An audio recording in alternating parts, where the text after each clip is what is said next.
আসসালামু আলাইকুম ভিউয়ার্স, প্রতিমা অনুগ্রহ করে চ্যানেলটি সাবস্ক্রাইব করুন। B-21 রাইডার বিশ্বের প্রথম ষষ্ঠ প্রজন্মের বোমারু বিমান। 3 দশকেরও বেশি সময়ের স্টিল বিমান প্রযুক্তির উদ্ভাবন থেকে উপকৃত হয়ে বিমানটি তৈরি করা হয়।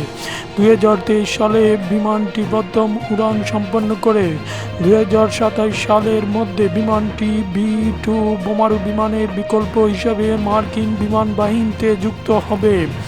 এই ষষ্ঠ প্রজন্মের বিমানটি মার্কিন নর্থরপ গ্রুম্যান বিমান কোম্পানি দ্বারা নির্মিত। B-21 রাইডার এর প্রতিটি নির্মাণ ব্যয় $700 মিলিয়ন। B-21 বিশ্বের যে কোনো কঠিন আকাশ প্রতিরক্ষা ব্যবস্থা ফাঁকি দিতে পারে। এটি প্রচলিত ও পরমাণু উভয় ধরনের অস্ত্র দিয়ে আক্রমণ করতে পারে। B-21 9,100 কেজি ওজনের অস্ত্র বহন করতে পারে। বিমানটি 60,000 ফুট উচ্চতায় উড়ে। এটি সাবসনিক গতিতে ঘন্টায় 1235 কিলোমিটার বেগে উড়ে। B-21 জ্বালানি ছাড়া 4,000 কিলোমিটার উঠতে পারে। এতে রয়েছে কৃত্রিম বুদ্ধিমত্তা। এটি মনুষ্যবাহী বা মনুষ্যবিহীন অপারেশন পরিচালনা করতে পারে। এটি সাইবার যুদ্ধে সক্ষম।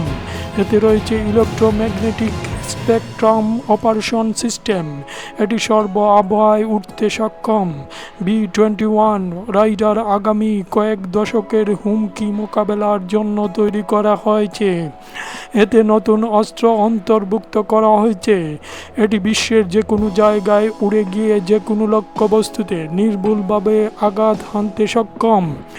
অত্যাধুনিক উৎপাদন সুবিধাপ্রাপ্ত হয়ে নর্থরপ গ্রুম্যান বিমান কোম্পানি একটি ডিজিটাল ইকোসিস্টেম গড়েছে, যা B-21 বিমানের মেয়াদকাল জুড়ে পাইলটদের দক্ষতা বৃদ্ধি এবং যাবতীয় বিষয়ে প্রযুক্তিবিদদের বিমানে স্পর্শ করার আগেই সমস্যাগুলি চিহ্নিত করে সমাধান করে দেয়, যা পরবর্তী প্রজন্মের বিমান শিল্পের জন্য অনুপ্রেরণা হবে।